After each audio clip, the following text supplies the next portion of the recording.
Terungkap alasan oknum jaksa di Batubara peras keluarga tersangka hingga 80 juta. Akhirnya terungkap duduk perkara oknum jaksa di Batubara peras keluarga tersangka.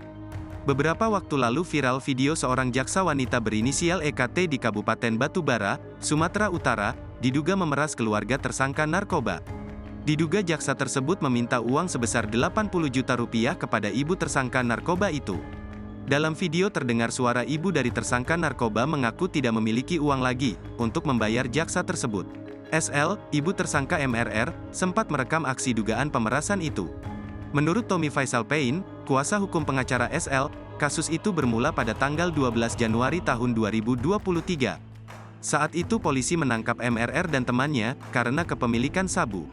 Kemudian SL menceritakan kejadian ini ke tetangganya, polisi bernama Aibtu FZ, yang bertugas di Polres Batubara.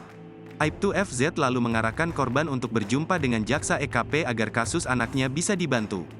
Menurut Tommy, saat bertemu SL saat itu EKP langsung meminta uang 100 juta rupiah agar kasus anak korban segera bisa diurus.